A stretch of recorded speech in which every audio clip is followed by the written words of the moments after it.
You're listening to the Get Out and Drive podcast with John, CustomCarNerd Meyer, and Jason, OldeCarrGuy Carr. We'll be bringing you gearheads everything you never wanted to know about cars and why they should be on the road and not in your garage. Are you ready to get out and drive?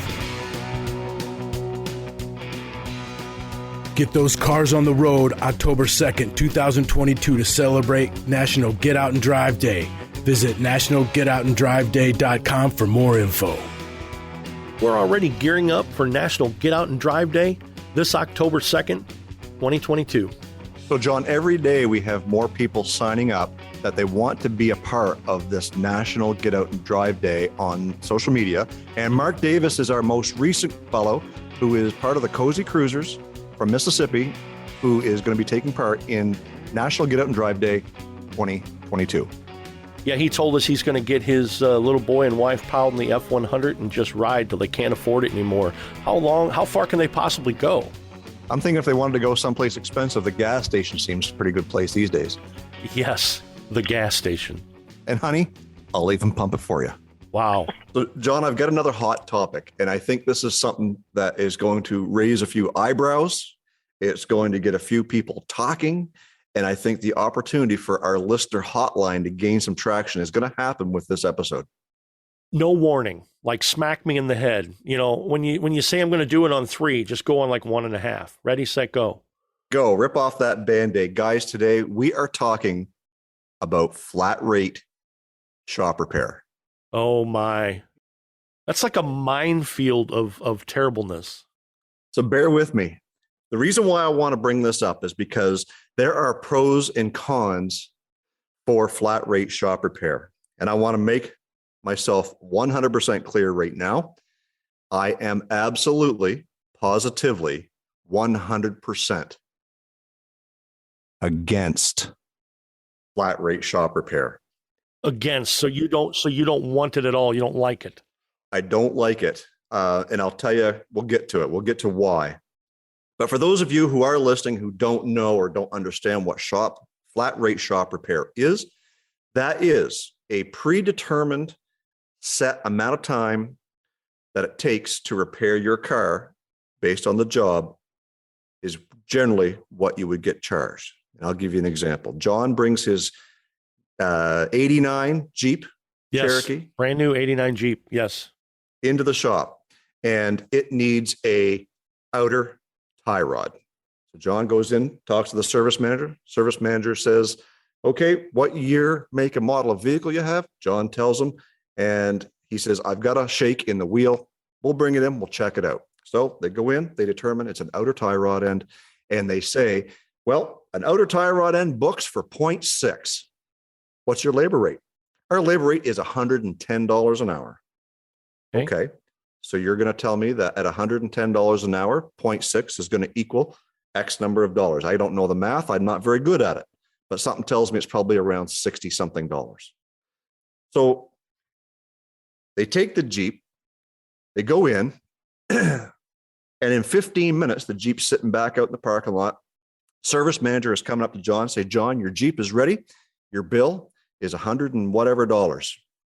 You get the bill and you're looking at that and you say, well, geez, it only took him 15 minutes. You told me your shop rate was 110. And he says, yep, we're a flat rate shop here. So what just happened was John paid for a job based on the average amount of time it takes to change that on that particular vehicle. How is that fair to John? Because it only took the guy 15 minutes. The argument is it took that mechanic 15 years of experience to be able to do that job in 15 minutes, but yet you still have to pay the flat rate, which average mechanics across the country take to do that job. John, what say you? Oh my goodness. I know mechanical labor rates. When I was working in a dealership in the 90s and I was working flat rate, I can only attest to what was going on in the paint and body shop. And I remember flat rate came in, it would come in on a job and it would say you had an hour and a half to paint this fender. And we would have 3 or 4 cars lined up and you could paint 3 or 4 cars in that hour and a half cutting corners and short baking things and having someone else prep these things and helpers and all these things kind of attest to that short time. And it was amazing to me how the body men were making 80 and 100 plus hours in a 40-hour work week, cutting corners and doing things flat rate. And the mechanics were getting taken to school because the mechanics could not nowhere keep up with the body men that would get 6 or 10 hours to pull a frame rail, and they knew how to do it. And they'd walk up to the thing and just go bink and hit it with a hammer and pull on it. And they make 6 hours in an hour and a half. And then you'd move on to another job. Sometimes flat rate works. Sometimes it does not. Flat rate will kind of sort of work on a car that's 1 to 3 years old. Attribute rust, just stuck parts, inaccessibility of things. Just putting a throttle positioning sensor on a car is going to take you an immense amount of time, because is it easier to stick your tiny hand through there and put a throttle positioning sensor on the car? Or is it easier to undo the cradle and drop like the book tells you you're supposed to? And when you undo the cradle bolts, they're all rusty because they're 5, 10, 20 years old and they fall apart. And now you're into cradle bushings, you're into all sorts of things, and you pull a string on a sweater, and this 6-hour job has turned into a 20-hour nightmare. And the customer wonders why their car is taking so long, and they think you're a crook because you're asking for more money. Do you think that falls into what you're talking about? I understand exactly where you're coming from, because obviously, we live in the Rust Belt. And when we're doing repairs on vehicles, even vehicles that are, 2, 3, 4 years old, you're running into rust issues. So just because the book says it might take, a half an hour to do a job, you could be a half an hour just getting one bolt out of that job because of rust. Maybe it broke, maybe it's seized, who knows? There are times where flat rate works and flat rate doesn't. Where I don't think flat rate works is when you do run into that rust, all of a sudden the technician is asked to punch off the job and then punch back on it, because now we're not flat rate anymore. We're by the hour, right? When flat rate doesn't work in the job, in the jobber's favor, they stop it. And that's where I find in some cases too, that you've either got to be flat rate or not.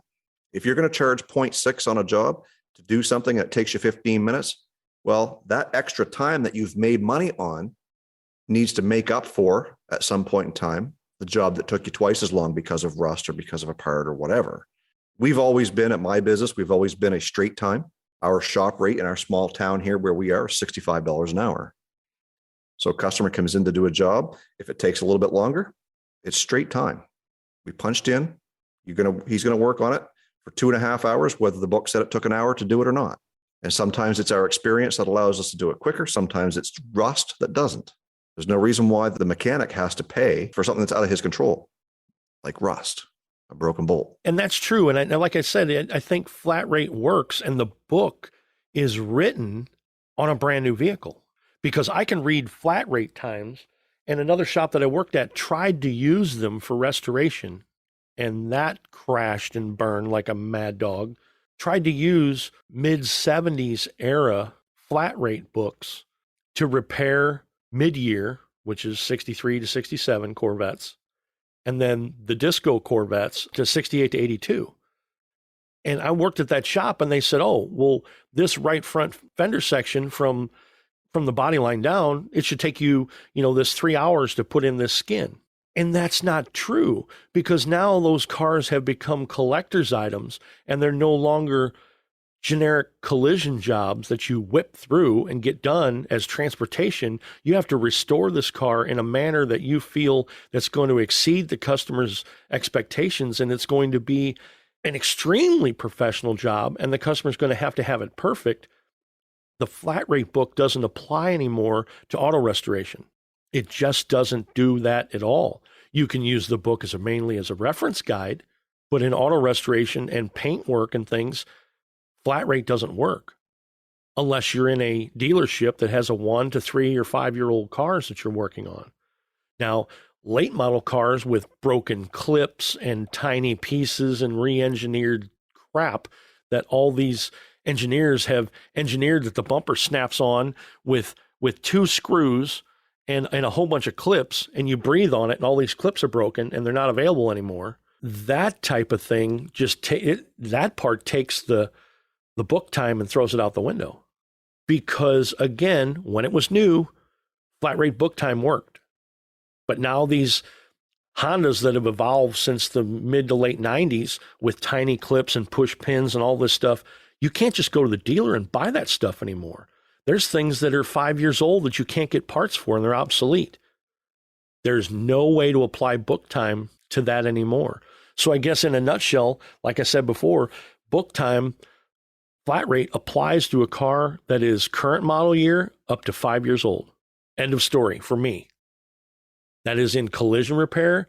That is in mechanical repair. And I would be inclined to agree with that to that degree, because there does come a point in time where the unexpected things like broken clips in collision repair, and I'm sure you can attest to this, is a lot of these clips are made to be a one-time use. Ease of assembly. Ease of assembly, not ease of repair. Ease of assembly. It goes together quick. It snaps together. It's not meant to come off.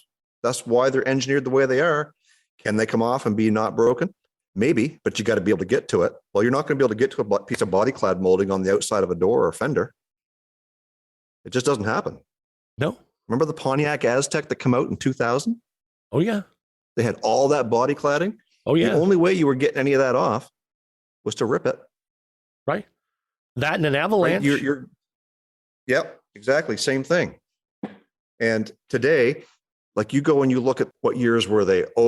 07 to 14 Chevy Malibus. Right. Go take it into your local garage and ask them to change a headlight for you. And you know what they're going to do? They're going to laugh at you and say, book an appointment because you're going to be here for an hour.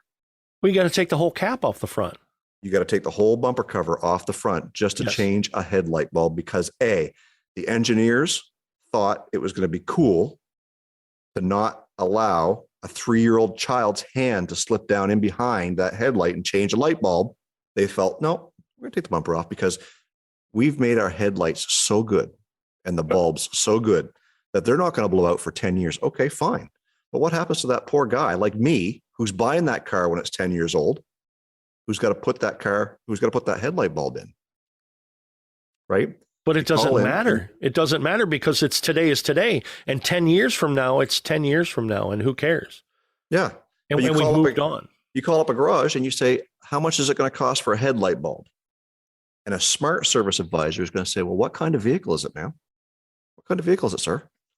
But the inexperienced service advisor is going to say, oh, you buy the bulb and we'll just slap it in for you. Takes 2 minutes. It's just like free wiper blade installation at the local auto parts store, right? Mm-hmm, exactly. Just slap it in there. Until that wiper arm slips out of your fingers and snaps against the windshield and cracks it. Right. Anyways, back to flat rate. The idea behind that's a tangent. That's a rabbit hole. It is a rabbit hole. The idea behind flat rate, in my opinion, is it has the potential to make honest shops dishonest. I say that tongue in cheek. They could double bill. But there's shops out there who are making a ton of money and they're doing it on the backs of flat rate. And I think that the idea is that if you can be fair with a customer to say, okay, we know what the book times are. We've been in the business long enough. We know what book times are on 90% of general repair. So a customer comes in, they want a quick quote. You say, well, it books for about an hour and a half. As long as everything comes apart, we can probably do it in an hour and a half.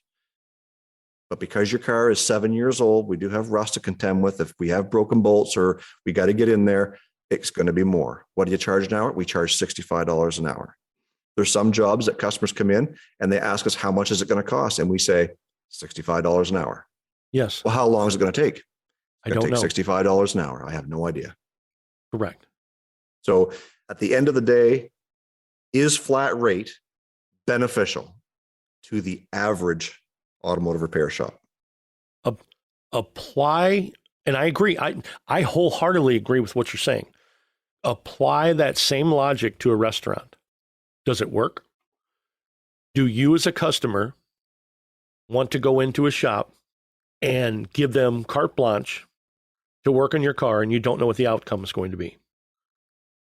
I would like to know, generally, how much my hamburger is going to cost before the cook makes it at the restaurant. I don't want to get a $175 hamburger because he took 3 breaks and had to grind the meat himself and doesn't know how to make a hamburger. I would rather know that that hamburger costs $5.95 and I'll pay for it and it's on the menu and they're going to make up their difference in money in volume. Does Absolutely. that apply? Does that logic apply to a restaurant? Also, I saw the greatest thing ever. It said, I went to a restaurant and I looked on the menu and I saw that this hamburger cost $5.95. The first thing I asked the waiter is, are your prices negotiable? And he said, well, I don't think so. And then I pushed him out of the way and I went back and I asked the cook if his prices were negotiable. And then I told him that it should be cheaper because I brought my own hamburger and I brought my own pan and I'm going to stand here and watch him work and watch him do it. That kind of logic, it seems crazy when you're doing it at a restaurant, but customers want to do it all day long at a mechanical shop. They want to do it all day long at a body shop. There's a reason why there is no windows in a surgery room to get surgery. It's because those people are trained and you need to trust them. Same with mechanics, same with bodymen. There's going to be bad apples everywhere, but understand that most of the time you go to a shop and collectively, if they have 3, 4, 5 employees, they have 100 years of experience in that shop, and you should trust them and you should treat them as trustworthy people. It's difficult for me to look at a customer and say, I don't know how long this is going to take. And as a customer myself, I find it terrifying if I were to take my own vehicle to a shop and I would not know what it costs. How do you feel about that? Yeah, I'm on the same boat with you. You know, I always like to get a quote. I always like to know the advent of the internet today when it comes to certain things helps a lot of consumers with making decisions on where they're going to go. Sometimes they can look up things like your shop rate. Sometimes they can look up things like what certain jobs are going to cost long before they even make the phone call to book the appointment. At the end of the day, you're right. You have to have faith that the shop that you're taking it to is going to treat you right. We have a lot of loyal customers in our business, whether it be on the used car sales and or the mechanics side. And they trust us 100% to do whatever needs to be done. And we don't take advantage of that because we would lose that customer. And at the end of the day, when they come in and they ask, well, how much is it going to take? And we will tell them, we don't know. Usually it's this much. We'll do our very best to use you right. And if you don't and can't build that relationship with your customer, they're not going to come back. But at the same token, those customers have to have a little bit of faith walking into your shop that no matter whether you're flat rate or whether you're straight time, that you know what you're doing and you know how to fix their car properly. And that when they walk away, they're happy and satisfied with the price you gave them and or the repair that you did, and they'll be back.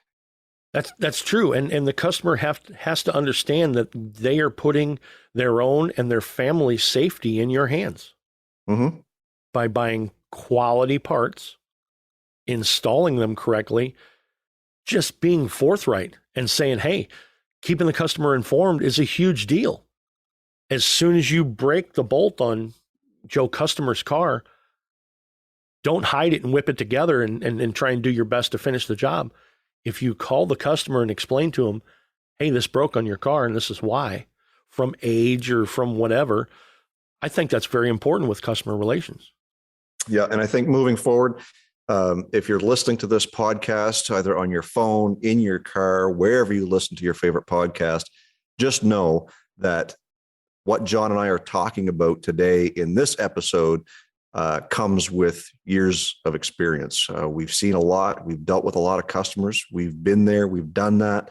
And I think I even have a t-shirt literally that says, I've been there and done that. So been there, done that, worked on your car. Exactly. So don't think for a second that we don't understand your concerns when you come into our shop, because we do.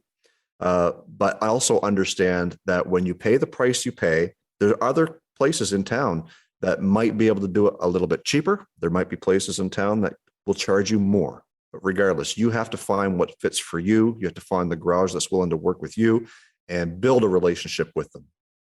Do your best to work with each garage. Don't be garage hopping. Don't be hitting everybody in town and pissing them off everywhere you go. Work with one, build the relationship. You won't be disappointed. You know, Jason, we sure get to talk a lot. Yes, and some of us more than others. Who, me? I'm not pointing any fingers. Yes, you are. But we want to hear from our listeners. Just go to our website, getoutandDrive.com, scroll to the bottom of the page, and click the listener hotline button. We want to hear from you. Cool stories, breakdown stories. Questions, comments. Hate mail? Even hate mail? Even hate mail. You got a car show in your area? Let us know. Tell us an interesting story. Let us know what you like to get out and drive. Jason, you like cruising around the internet, just searching for projects that you don't need. You do that? I do. It's probably my second job. It is your second job. I know I get smacked all the time because I've got plenty of projects, and I secretly still look for things other than the things that are in my driveway. What's wrong with us? I don't know. It's definitely a sickness, but one of my favorite places to visit is racingjunk.com. I go there a lot. I probably shouldn't, but I go there a lot. It's like a little secret hideout. I get really good deals there. Yeah, I'm sorry I'm saying this on the podcast. I'm going to let out the secret, but I'm getting much better deals there than I am on a lot of other websites. Yeah, and not only can you buy and get good deals, but you can also sell your own junk and put money right in your pocket. Yeah, that's right. They don't charge any transaction fees. Just 100% of what I make through my ad, I keep. Absolutely. So if your wife is at you to clean out your garage for spring, you can post all your junk on racingjunk.com. Wow. Well, I'm gonna stop talking now. I'm gonna head out to the garage, and I'll probably be back in a little bit, but I'm gonna head out and clean up some stuff. I know I've got a ton of stuff to sell. Start making money today. Get out in racingjunk.com. Sell your stuff. Get money. Stick it in your pocket. Speed over to our friends at racingjunk.com and sign up for a Pro Club membership. Use the code GETOUT to receive a discount when you sign up for a Pro Club membership. Cruise on over to our website, getoutandDrive.com, for all the info you never wanted to know about our podcast. Hit us up on our listener hotline, be the first to know what's happening, get industry news, and grab your Get Out and Drive merch. Connect with us on social media. Find us on Facebook, Instagram, and TikTok. Follow us on Twitter at Get Out and Drive Pod. What drives you?